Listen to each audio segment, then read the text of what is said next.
Break के बाद आप सभी दर्शकों का एक बार फिर से स्वागत है। आप देख रहे हैं जी न्यूज। शहर के सरकंडा निवासी युवक की जगन्नाथपुरी में समुद्र में नहाते व डूबने से मौत हो गई। मृतक अपने दो दोस्तों के साथ घूमने गया था। लहर उठने पर तीनों बह गए, जिसमें दो की जान बच गई, लेकिन लक्की सोनी की डूबने से मौत हो गई। जानकारी के अनुसार ओम सिंधे अपने दोस्तों लक्की सोनी और सक्षम चौहान के साथ 8 अक्टूबर को जगन्नाथपुरी घूमने गया था। 9 अक्टूबर को तीनों नहाने समुद्र तट पहुंचे थे, तभी तेज लहर उठी और तीनों पानी में बह गए। स्थानीय लोगों ने ओम और सक्षम को बचा लिया, लेकिन लक्की गहराई में चला गया। घटना की जानकारी मिलते ही स्थानीय पुलिस और गोताखोर टीम ने खोजबीन शुरू की। 11 अक्टूबर को परिजन भी पूरी पहुंच गए और लगातार तलाश जारी रही। 3 दिन बाद युवक की लाश समुद्र में तैरती मिली। पुलिस ने पंचनामा के बाद पोस्टमार्टम कराया और शव परिजन को सौंप दिया। परिजन अंत्येष्टि के बाद पुलिस अब बिलासपुर में है। न्यायदानी में देर रात पत्रकार पर हुए हमले ने एक बार फिर कानून व्यवस्था पर सवाल खड़े कर दिए हैं। मामला सिरगिट्टी थाना क्षेत्र के तिफरा का है, जहां पत्रकार जिया उल्ला खान पर किराना व्यापारी ने पाइपलाइन खुदाई की अनुमति को लेकर सवाल पूछने पर हमला कर दिया। जानकारी के अनुसार पत्रकार ने सड़क खुदाई का वीडियो बनाते हुए व्यापारी से अनुमति का आधार पूछा था।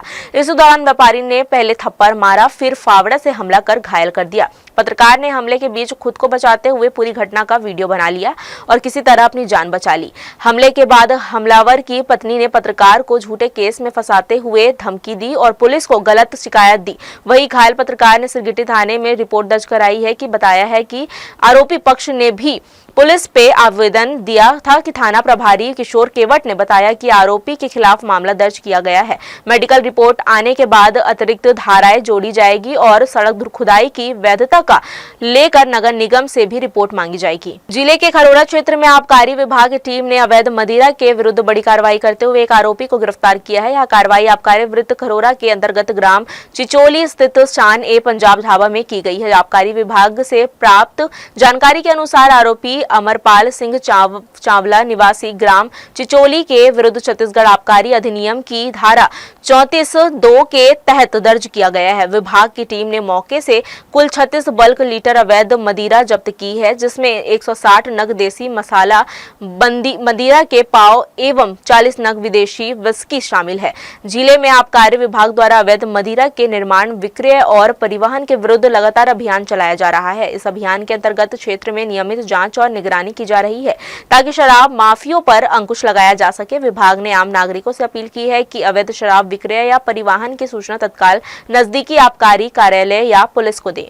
गरियाबंद जिले से एक चौंकाने वाला मामला सामने आया है, जहां साउथ इंडियन फिल्म पुष्पा की तर्ज पर सागौन की लकड़ी की तस्करी की जा रही थी। उदंती सीता नदी के अभयारण्य क्षेत्र में तस्करों ने नदी की तेज धार का सहारा लेकर कीमती सागौन की लकड़ियों को ओडिशा की सीमा पार पहुंचाने की कोशिश की, लेकिन अभयारण्य प्रशासन की तत्परता से यह साजिश नाकाम हो गई। जानकारी के मुताबिक ओडिशा के नुआपारा जिले के तस्कर लंबे समय से दक्षिण उदंती क्षेत्र में अवैध रूप से सागौन की कटाई कर नदी के माध्यम से लकड़ियों की तस्करी कर रहे थे। अभयारण्य प्रशासन की सूचना मिलते ही टीम मौके पर पहुंची, जिसके बाद तस्कर नदी में लकड़ी छोड़कर भाग निकले। अभयारण्य कर्मियों ने उदंती सीता नदी की तेज धार में उतरकर जोखिम भरा अभियान चलाया और सागौन के सभी लट्ठों को जब्त कर लिया। प्रशासन ने तस्करों की पहचान कर ली है और जल्द ही गिरफ्तारी की बात कही है।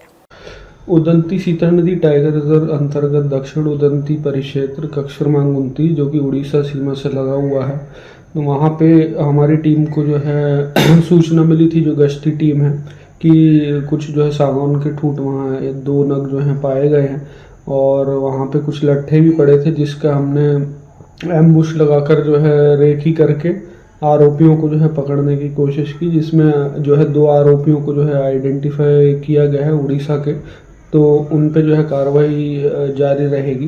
केंद्रीय रेल मंत्री अश्विनी वैष्णव ने मुंबई अहमदाबाद बुलेट ट्रेन परियोजना के निर्माणाधीन बिलीमोरा बुलेट ट्रेन स्टेशन का दौरा किया। इस दौरान मंत्री ने बिलीमोरा बुलेट ट्रेन स्टेशन पर चल रहे निर्माण और ट्रैक बिछाने के कार्यों की समीक्षा की। बिलीमोरा शहर आम के बागानों के लिए प्रसिद्ध है। स्टेशन के फसाड का डिजाइन आम के बागानों से प्रेरित है, जो शहर की प्राकृतिक सुंदरता और स्थानीय पहचान को प्रतिबिंबित करता है। अतिरिक्त और प्लेटफॉर्म क्षेत्र को पर्याप्त प्राकृतिक रोशनी और वेंटिलेशन के साथ डिजाइन किया गया है। फॉल्स सीलिंग को एंटी वाइब्रेशन हैंगर से लगाया गया है ताकि ट्रेनों की तेज गति से होने वाले कंपन का असर फिटिंग्स पर ना पड़े। बिलीमोरा बुलेट ट्रेन स्टेशन पर आरसी ट्रैक बेड निर्माण का कार्य पूर्ण हो चुके हैं और रेल लाइन कार का उपयोग करके अस्थायी ट्रैक की स्थापना सक्रिय रूप से प्रगति पर है। Rail line car track construction base से 200 मीटर वेल्डेड रेल पैनलों को स्थापना स्थल तक ले जाने की सुविधा प्रदान करती है, जिससे रेल पैनलों को यांत्रिक रूप से संभालने और रखने में आसानी होती है और मानवीय हस्तक्षेप न्यूनतम होता है। ठंड का मौसम शुरू होते ही कोहरे का दौर भी शुरू हो जाएगा। इसे देखते हुए रेल प्रशासन ने दक्षिण पूर्व मध्य रेलवे के छपरा दुर्ग छपरा सारनाथ एक्सप्रेस के परिचालन को आगामी सर्दियों के मौसम में निर्धारित तिथियों पर स्थगित करने का निर्णय लिया है। रेल प्रशासन ने बताया है कि यह कदम यात्रियों की सुरक्षा और रेल संचालन का सुगमता को देखते हुए उठाया गया है। छपरा दुर्ग सारनाथ एक्सप्रेस दिसंबर, जनवरी और फरवरी माह के दौरान पूर्व निर्धारित तिथियों पर इस गाड़ी का संचालन रद्द होगा। दुर्ग छपरा सारनाथ एक्सप्रेस इन 3 महीनों में निर्धारित तिथियों पर इस गाड़ी का परिचालन नहीं किया जाएगा। रेल प्रशासन ने स्पष्ट किया है कि अन्य सभी दिनों में यह ट्रेन अपने निर्धारित समय पर पूर्ववत चलेगी। पिछले कुछ समय से भारतीय रेल के द्वारा ठंड के दिनों में सारनाथ एक्सप्रेस को इसी तरह से रद्द कर दिया जाता है, जिससे यात्रियों को आवाजाही में काफी परेशानी होती है।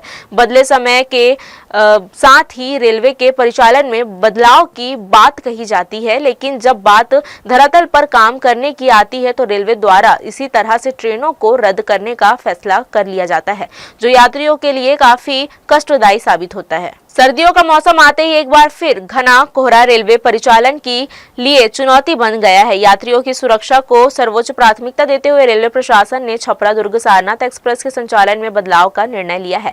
दिसंबर से फरवरी के बीच यह ट्रेन कुछ प्रतिथियों में स्थगित रहेगा। उत्तर पूर्व रेलवे की ओर से जारी आदेश के मुताबिक ट्रेन नंबर 15159 छपरा दुर्ग सारनाथ एक्सप्रेस और 15160 दुर्ग छपरा सारनाथ एक्सप्रेस का परिचालन 1 दिसंबर 2025 से 15 फरवरी 2026 के बीच कुछ निर्धारित तिथियों में रद्द रहेगा। रेलवे प्रशासन का कहना है कि घने कोहरे के कारण दृश्यता बहुत कम हो जाती है, जिससे ट्रेनों की गति और संचालन दोनों पर असर पड़ता है। रेलवे के अनुसार यह फैसला यात्रियों की सुरक्षा सुनिश्चित करने और ट्रेनों के सुरक्षित संचालन के लिए लिया गया है। घना कोहरा न केवल परिचालन को प्रभावित करता है, बल्कि ट्रेनों के समय पालन में भी बड़ी चुनौती बन जाता है। इसलिए यह निर्णय सावधानी पूर्वक विचार के बाद लागू किया गया है। बिलासपुर रेल मंडल के वरिष्ठ मंडल वाणिज्य प्रबंधक अनुराग कुमार सिंह ने बताया है कि नॉर्थ ईस्टर्न रेलवे ने दिसंबर, जनवरी और फरवरी महीनों में संभावित कोहरे को देखते हुए कुछ ट्रेनों को अस्थायी रूप से रद्द किया है। उनका कहना है कि ऐसे मौसम में विजिबिलिटी अत्यंत कम हो जाने से ट्रेनों की गति प्रभावित होती है और यात्रियों की सुरक्षा सर्वोपरि है। नहीं, इसका एक सर्कुलर आया है ये नॉर्थ ईस्टर्न रेलवे के द्वारा जो है दिसंबर महीना, जनवरी और ये फरवरी महीने में इसका परिचालन जो है कुछ दिनों के लिए कैंसिल किया गया है।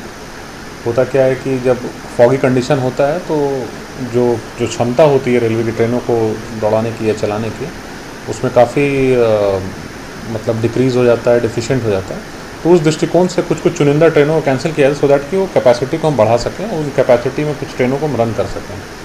तो उसी दृष्टिकोण से उस रेलवे के द्वारा एक डिसीजन लिया गया है कि ये ट्रेन को रद्द किया जाएगा। ट्रेन के ओनर भी वही रेलवे है जो इसको ओन करती है, तो ये उनका निर्णय है। तो मतलब यात्रियों की सुरक्षा को देखते हुए ही और अन्य यात्रियों को तकलीफ न हो, उनको देखते हुए ही ये डिसीजन लिया गया है। रेलवे प्रशासन ने यह भी स्पष्ट किया है कि जिन तिथियों में यह ट्रेन रद्द नहीं है, उन दिनों इसका संचालन पूर्ववत जारी रहेगा। हालांकि यह फैसला यात्रियों के लिए कुछ असुविधाजनक जरूर होगा, लेकिन रेलवे ने इसे सुरक्षा और सुचारू संचालन की दिशा में एक जिम्मेदार कदम बताया है। कोहरे के मौसम में सुरक्षित यात्रा सुनिश्चित करने के लिए यह एहतियाती कदम बेहद जरूरी माना जा रहा है। जी न्यूज़ के लिए कैमरामैन गोपाल मौर्य के साथ मोहम्मद नासिर की रिपोर्ट। बिलासपुर जोनल मुख्यालय में रेलवे के वाणिज्य विभाग के कर्मचारियों के लिए एक विशेष कार्यशाला आयोजित की गई है। यह कार्यशाला तनाव मुक्त जीवन शैली विषय पर केंद्रित रही है, जिसका उद्देश्य कर्मचारियों को कार्य के दौरान मानसिक संतुलन बनाए रखने और सकारात्मक सोच विकसित करने में सहायता प्रदान करना था। बुधवारी बाजार स्थित NEI में आयोजित इस कार्यशाला में बड़ी संख्या में वाणिज्य विभाग के कर्मचारी शामिल हुए। कार्यक्रम के दौरान विशेषज्ञ वक्ताओं ने तनाव प्रबंधन, शारीरिक स्वास्थ्य और जीवन में संतुलन बनाए रखने के उपायों पर विस्तार से चर्चा की। प्रधान मुख्य वाणिज्य प्रबंधक श्री प्रवीण पांडे ने बताया है कि यह कार्यक्रम विशेष रूप से वाणिज्य विभाग के कर्मचारियों के लिए आयोजित किया गया है, क्योंकि उनका रोजमर्रा का कार्य सीधे जनता से जुड़ा होता है। यात्रियों की बढ़ती अपेक्षाएं और रेलवे प्रणाली की उच्च मांग के कारण इन कर्मचारियों पर कार्य का दबाव अधिक रहता है। उन्होंने कहा है कि रेलवे के फ्रंट लाइन स्टाफ को कई बार शिकायतों और यात्रियों की मांगों का सामना करना पड़ता है। ऐसे में ठंडे दिमाग से काम करना और यात्रियों को संतुष्ट रखना चुनौतीपूर्ण होता है। इसी दिशा में यहाँ पहल की गई है कि ताकि कर्मचारी तनाव मुक्त होकर बेहतर सेवा दे सकें। ये मुख्यतः वाणिज्य विभाग के कर्मचारियों के लिए रखा गया है। कारण ये है कि जो हमारे वाणिज्य विभाग के कर्मचारी होते हैं, फील्ड पे काम करते हैं, उनका पब्लिक से सीधा सामना रहता है। आजकल रेलवे से अपेक्षाएं बहुत हैं। पैसेंजर्स भी हमारे काफ़ी पढ़े लिखे हैं, जागरूक हैं, उनकी अपेक्षा और बढ़ जाती है। तीसरा यह है कि जो रेलवे का सिस्टम है वो हाई डिमांड सिस्टम है। सीट्स कम हैं, डिमांड ज़्यादा है। तो इसके और रेल मदद, कंप्लेंट्स, इसके कारण से जो हमारे फ्रंट लाइन स्टाफ है वो किस तरीके से ठंडे दिमाग से अपना कार्य कर सके, अपना कर्तव्य कर सके और पैसेंजर्स को किस तरीके से उनको लाभ पहुंचा सके, उनको ठीक से ले जा सके, उसके बारे में हम लोगों ने सोचा और उसके बारे में हम लोगों ने ये कार्यशाला रखी है।